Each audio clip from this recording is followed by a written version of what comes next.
تو لہذا جس طرح تیرے دشمن مسلمان ہیں اسی طرح ہمارے دشمن مسلمان ہیں. اور انگریز کے آنے سے پہلے ہندو کہنے لگے ہم تو محکوم قوم کے حاکم مسلمان تھے. سو چونکہ تجھ سے تو نے حکومت چھینی مسلمانوں سے تو ہمیں تو تیری تکلیف ہی نہیں ہے. تو چاہے 1000 سال یہاں رہے, تکلیف کسی ہے جس سے تو نے حکومت چھینی. یہ وہ مختصر سی بات تھی جو میں آپ کو سمجھانا چاہتا ہوں. جو انگریز اور ہندو کا آپس میں گٹھ جوڑ کرتی ہے, جس کی بات بعد میں قائد اعظم محمد علی جناح کو سمجھ آئی اور پھر وہ کانگریس کو چھوڑ کر مسلم لیگ کے اندر شامل ہوئے. جبکہ اس سے پہلے مسلم لیگ کی بنیاد بر صغیر پاک و ہند میں رہنے والے مشائخ اہل سنت اور علماء اہل سنت نے ہوتی. یہ دو قومی نظریہ جو منسوب کیا جاتا ہے سر سید احمد خان کے نام کے ساتھ, خود سر سید احمد خان اس نظریے سے پہلے بر صغیر پاک و ہند کے اندر تمام قوموں کے اتحاد کے حامی تھے. سر سید احمد, یہ دو قومی نظریہ جس کو آپ مطالعہ پاکستان کی کتابوں کے اندر پڑھتے ہیں, اس کا بانی کون ہے؟ سب سے پہلے دو قومی نظریہ کا اعلان شاہ احمد رضا خان فاضل بریلوی رحمۃ اللہ تعالی علیہ نے کیا تھا. میں اس کی ڈیٹیل آپ کو پیش کروں گا, ذرا آپ تھوڑی سی توجہ دیں. جیسے آپ کلاس میں بیٹھے ہوتے ہیں, جیسے آپ کلاس میں بیٹھے اسٹوڈنٹ, آپ نوجوان ہو جائیں گے, نوجوان ہو جائیں گے, شباب نوجوان شیخی چھوڑے جوانی میں آ جائیں. مگر سنیے, دو قومی نظریے کا احیاء, دو قومی نظریے کا قیام, دو قومی نظریے کا اعلان 1897 عیسوی میں پٹنہ بہار شریف انڈیا میں پہلی سنی کانفرنس کے اندر سینکڑوں علماء کرام کی موجودگی میں میرے اور تیرے امام شاہ احمد رضا خان فاضل بریلوی رحمۃ اللہ تعالی علیہ. بر صغیر پاک و ہند کی تاریخ بڑی بڑی. اب آپ کا یہی فوراً سوال ہونا چاہیے, میں کہہ رہا ہوں نا کہ آپ ذرا ہمت کے ساتھ بیٹھیں, چستی کے ساتھ. آپ کا یہاں پر فوراً سوال یہ ہونا چاہیے کہ اگر ایسے ہی ہے تو دوسری تیسری سے لے کر BA تک مطالعہ پاکستان کے اندر کیوں نہیں یہ بات لکھی ہوئی؟ وہ اس لیے نہیں لکھی ہوئی کہ جس طرح ہم غافل قوم ہیں, قیام پاکستان کے بعد ہم پھر غفلت کی جانب چلے گئے. وہ لوگ جو یہ کہتے تھے دہلی کی جامع مسجد کے منبر پر بیٹھ کے کہ قائد اعظم پاکستان کو کیا پاکستان کی پیر ہی نہیں بنا سکے گا, اور جس دن قائد اعظم نے پاکستان بنا لیا ہم اپنی داڑھیاں مڈوا لیں گے. پھر وہی علماء اور سنی علماء کرام کی اولاد پاکستان بننے کے بعد تاریخ پاکستان کے اندر شامل.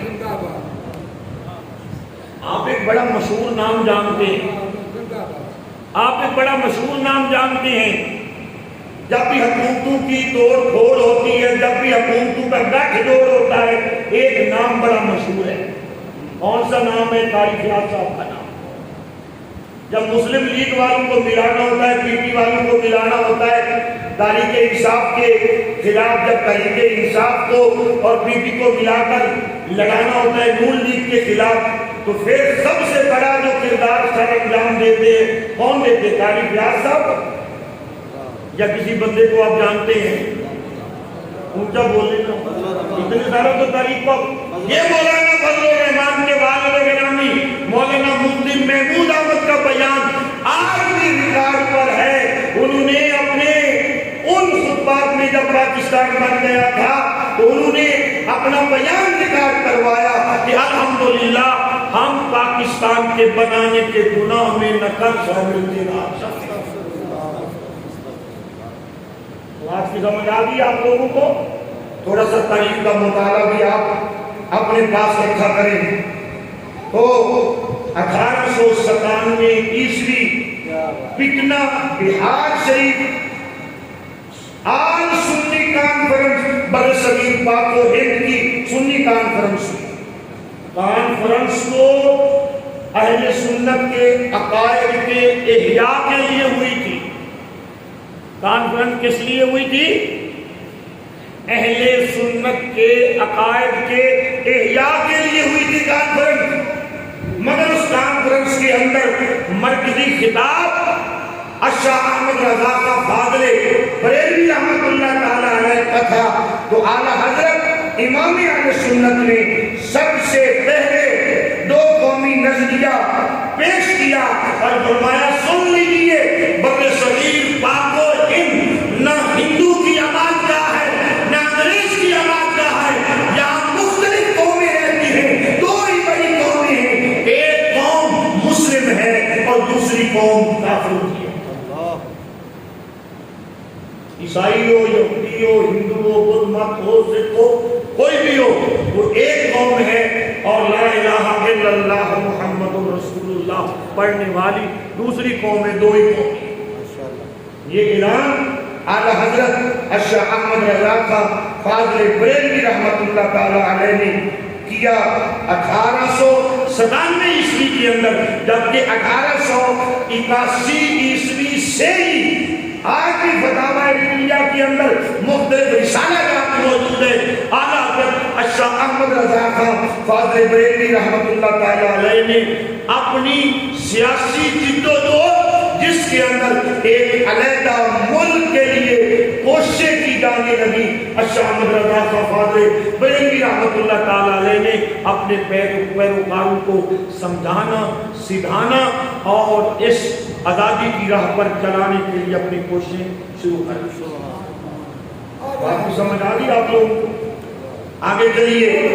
پاکستان کی حمایت کے لیے بھرپور انداز میں قرارداد 24/27 جمادی الاول 1365 ہجری بمطابق 27 کا 30 اپریل 1946 کو بنارس انڈیا میں پیر سید جماعت علی شاہ صاحب رحمت اللہ تعالی علیہ نے باقاعدہ تاریخ پاکستان کا آغاز بھی کیا اور دو قومی نظریہ پیش کیا. بات بھی سمجھ آ گئی آپ لوگ جی؟ نہ بھی سمجھ آئے تو بعد میں یہ میری تقریر ہے, اس کی فوٹو کاپی لے لینا اور اس کو گھر جا کے پڑھ لینا, اپنے بچوں کو پڑھا دینا. پیر سید جماعت علی شاہ صاحب رحمت اللہ تعالی علیہ محدث علی پوری آپ کی زیر صدارت کے اندر یہ 4 روزہ 8ویں عظیم الشان کانفرنس سنی کانفرنس کے نام سے ہوئی.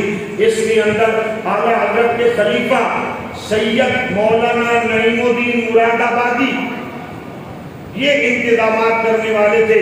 یہ جو آپ کے پاس ترجمہ کنز الایمان شریف ہے, اس کا جو حاشیہ انہوں نے لکھا ہے یہ وہ مولانا نعیم الدین مراد آبادی ہے. یہ اس کانفرنس کا انتظام کرنے والے تھے, انعقاد کرنے والے تھے. پورے مشائخ اہل سنت اور علماء اہل سنت یہ اس کانفرنس کے اندر شامل تھے اور باقاعدہ طور پر پیر سید جماعت علی شاہ صاحب رحمت اللہ تعالی علیہ نے یہ اعلان کر دیا. پھر وہ وقت بھی آیا کہ پیر جماعت علی شاہ صاحب نے قائد اعظم کے کندھے پر ہاتھ رکھ کے بتایا, اے محمد علی جناب, اب تاریخ اور ہماری کوشش اور ہمارا سفر اس مقام تک پہنچ گیا ہے کہ منزل قریب ہے. اب اگر تو اس مطالبے سے ہٹ بھی جائے گا تو تنہا جماعت علی پاکستان بنا کے رہے گا. نعرہ تکبیر, نعرہ رسالت, نعرہ حیدری. بات بھی سمجھ آئے؟ لیکن وہ زمانہ کون سا زمانہ تھا؟ وہ زمانہ امت میں اتحاد کا زمانہ تھا. میں ایک بات بتا رہا ہوں آپ کو, وہ امت کے اندر منتشر کرنے والے عناصر اس وقت موجود نہیں تھے. پیر جماعت علی شاہ صاحب رحمت اللہ تعالی علیہ اور پیر افضل آپ سے، پیر جماعت علی شاہ صاحب محدث ہیں، عام پیر نہیں ہے تویز دینے والے. بات کی سمجھ آ گئی؟ محدث علی پوری اور پیر سیال رحمت اللہ تعالی علیہ. ان سے کہا گیا قائد اعظم شیعہ مذہب سے تعلق رکھتا ہے، تم اہل سنت ہو، تم نے اس کو کیسے قائد بنا لیا؟ وہ زمانے اور تھے، وہ زمانے ہم نے کیسے قید بنا لیا؟ وہ آپ نے فرمایا ہم نے انہیں اپنے عقیدے کا قید نہیں بنایا. توجہ ہے کہ نہیں ہے؟ کیونکہ وہ بہت بڑے وکیل ہیں، ان کا عقیدہ نظریہ ایک طرف، لیکن پاکستان کے متعلق جو ان کا نظریہ ہے وہی ہمارا نظریہ ہے. ہم نے پاکستان کا کیس جیتنے کے لیے قائد اعظم محمد علی جناح کو امت مسلمہ کو قائد تسلیم کیا. میرے جملوں کو احتیاط کے ساتھ آگے بیان کیا جائے. کسی خطری مولوی کے سامنے آپ نے بے احتیاطی سے بیان کر دیا تو اس کا مطلب کچھ اور کی طرح ہے. مولانا خلیل الرحمن رحمت اللہ تعالی علیہ بیان فرمایا کرتے تھے، بندوں کے بھی کمال ہے، اللہ ان کی قبر پر کروڑہ رحمتوں کا نزول فرمایا. ایک بہت بڑے پنجابی ادب کے بڑے خطیب تھے، تو کہتے میں نے ایک جگہ پر بات سنائی کہ حضور کے صحابہ پیاسے تھے، پانی ڈھونڈنے گئے اور ایک شہد کی مکھی آ گئی، وہ حضور سے باتیں کرنے لگی، حضور کے دست مبارک کو چومنے لگی. تو چند دنوں کے بعد پھر میں اسی گاؤں میں گیا، میں نے مسئلہ کیا، بھائی حضور کا جسم اتنا نفیس تھا، اتنا منور تھا، اتنا معطر تھا، اتنا طاہر و طیب تھا کہ رب نے کبھی مکھی کو یار کے جسم کے قریب نہیں آنے دیا.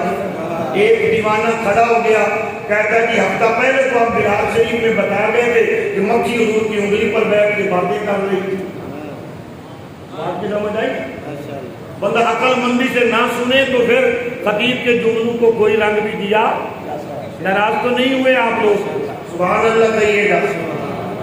سنیے، پھر 29 اپریل 1946 کو اس کانفرنس کے تیسرے اجلاس کے اندر، آل انڈیا کانفرنس کا یہ اجلاس اس مطالبے کے زور پر اور اس اعلان پر ختم ہوا کہ ہم پاکستان بنا کے رہیں گے. اور پیر جماعت علی شاہ صاحب نے اعلان کر دیا کہ پاکستان کے قیام کے لیے جتنا بھی اس تحریک کو مضبوط کرنے کے لیے جتنا بھی خرچہ ہوگا وہ تنہا جماعت علی شاہ جو ہے وہ خرچہ افورڈ کرے گا اور وہ خرچہ بھی کرے گا. آپ جانتے ہیں پیر جماعت علی شاہ صاحب کون ہیں؟ آپ تو بہت کم جانتے ہیں. جب ترکی حکومت تھی تو اہل عرب کے حالات، ترکی حکومت سے بھی پہلے اہل عرب کے حالات جب بہت کمزور تھے تو سال بعد جماعت علی شاہ صاحب رحمت اللہ تعالی علیہ بر صغیر پاک و ہند سے جاتے اور مکہ اور مدینہ کے اندر اپنی سخاوت کے دروازے کھولتے. اور مکہ اور مدینہ کے لوگ کیا کہتے؟ محمد عربی صلی اللہ علیہ وآلہ وسلم کا شہزادہ ایک عجم سے آتا ہے جس کا نام جماعت علی ہے، وہ مسجد نبوی کے دروازوں پر بیٹھ جاتا ہے. جو بھی آتا ہے، جتنی بھی ضرورت ہوتی ہے، اہل عرب کی ضرورت مدینے کا تاجدار جماعت علی سے پوری کرتا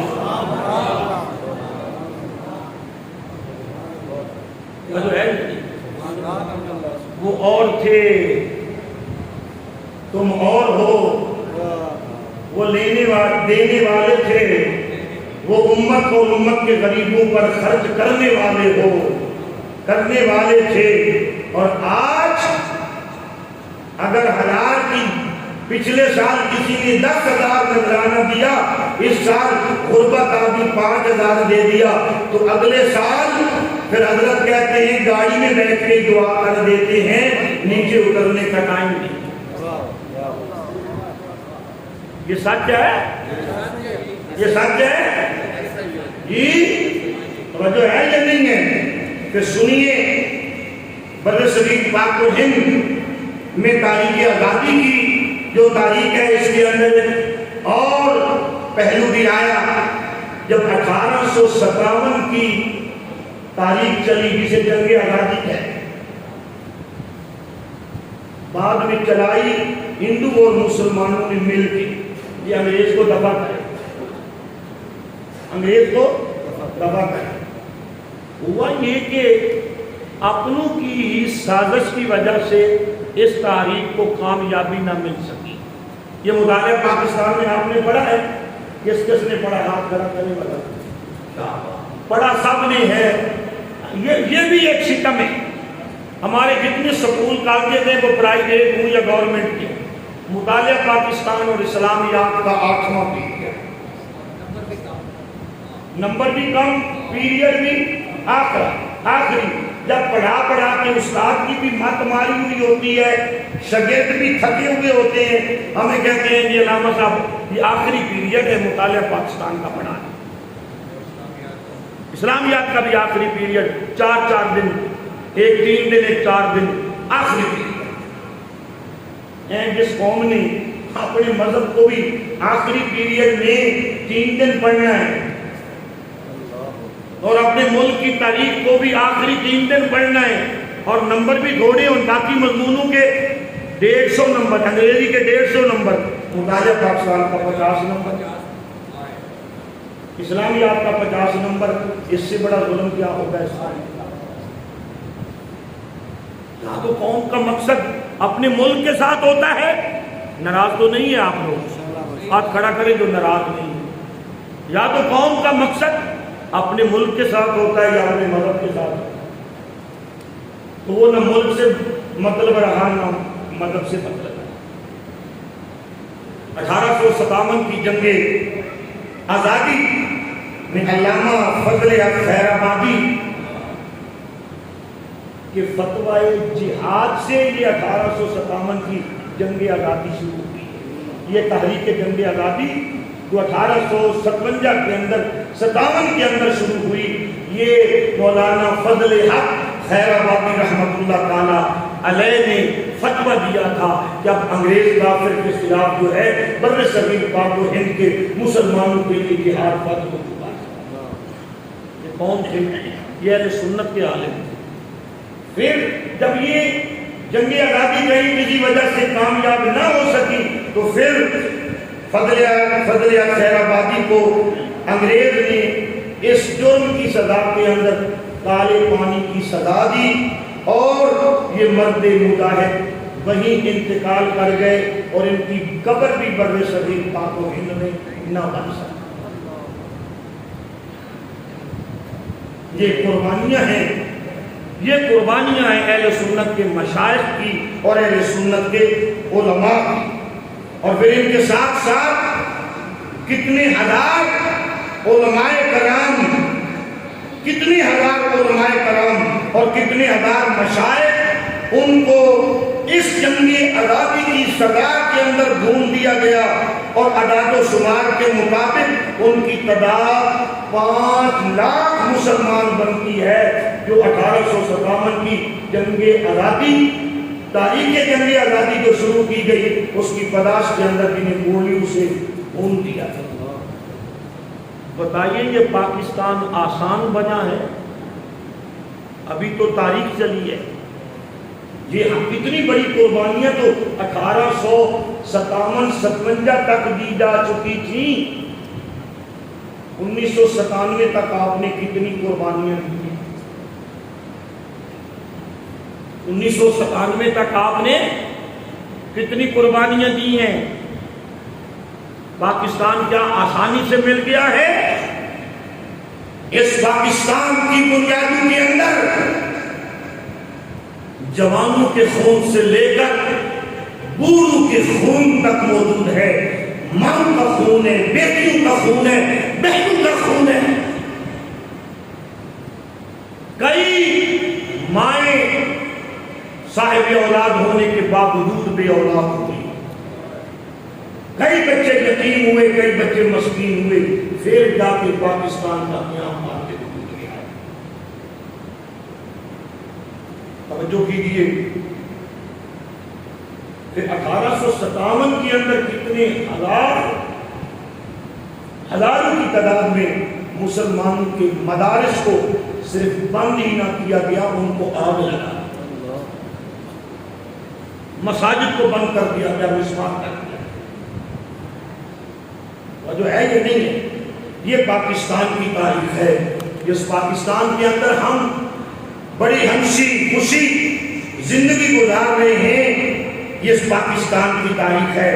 اور پھر علامہ فضل خیر آبادی اور آپ کے ایک ساتھی تھے سید کفایت علی شاہ صاحب کافی رحمت اللہ تعالی علیہ، حق و باطل کی کوئی بھی تحریک چلی ہے تو وہ سیدوں کے سوا نہیں چل سکتی۔ اور کامیاب نہیں۔ اللہ اکبر، یا رسول اللہ، یا علی۔ جناب کو آج کا مضمون بڑا خشک لگ رہا ہے کیونکہ اس میں سبحان اللہ کے موقع کام ہے، تو جو ہے یعنی قوم کو یہ بھی سننا اور سمجھنا چاہیے۔ تو مولانا حضور سید کفایت علی کافی رحمت اللہ تعالی علیہ، ان کو بھی پکڑا گیا اور ان کو طرح طرح کی سزائیں دی گئی۔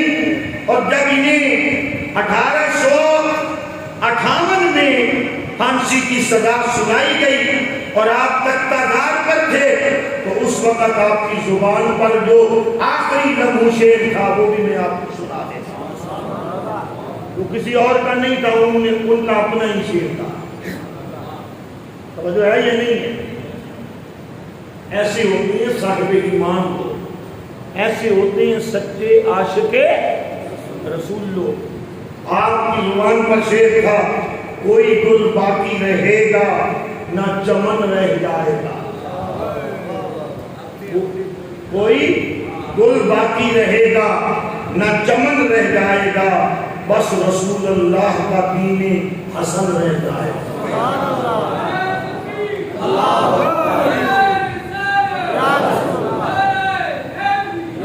ایسی ہستیوں نے جامع پاکستان کے لیے اپنی جانیں قربان کر، کوئی گل باقی رہے گا نہ چمن رہ جائے گا، کوئی گل باقی رہے گا نہ چمن رہ جائے گا، بس رسول اللہ کا دین حسن رہ جائے گا۔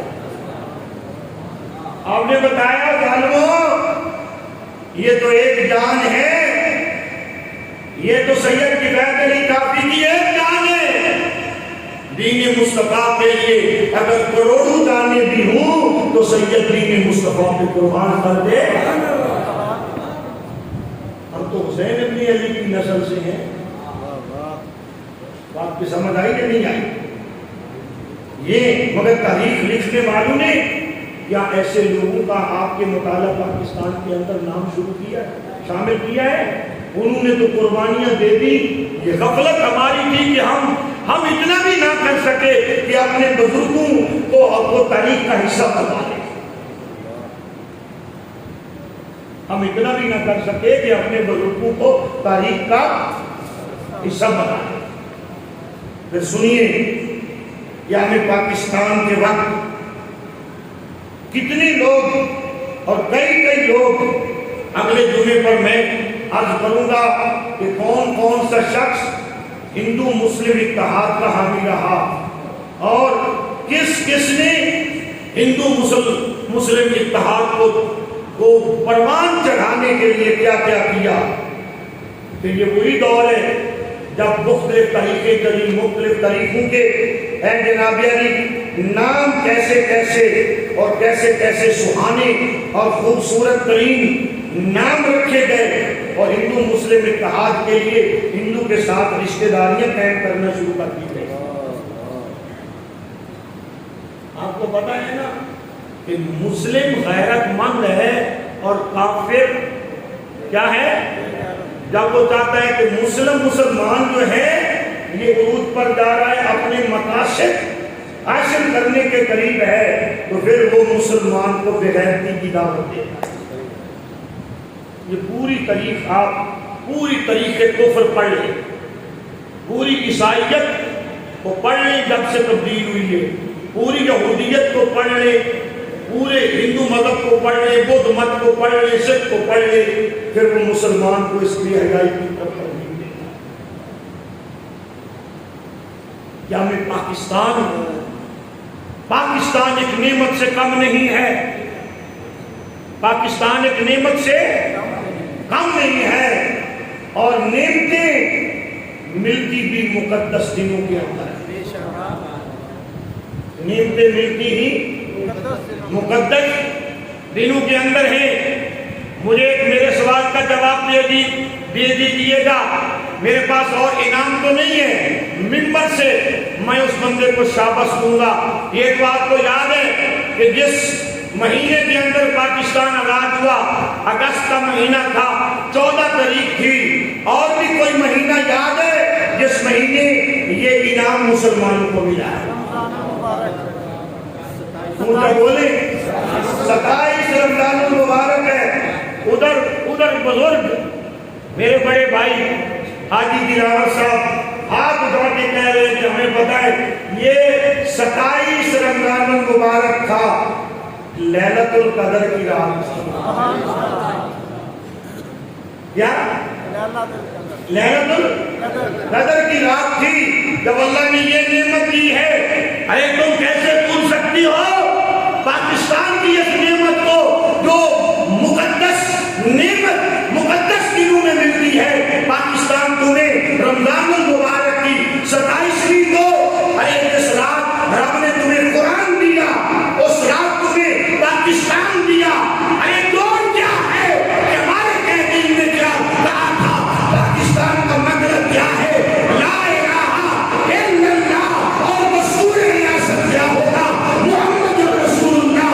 رب نے کہا ایک نعرے لگانے والوں، میں تمہیں پاکستان دے رہا ہوں، اسی 27ویں کی رات میں دے رہا ہوں جس رات قرآن دیا، ہم نے پاکستان دے دیا، اور پاکستان کے اندر قرآن کا نظام نافذ کر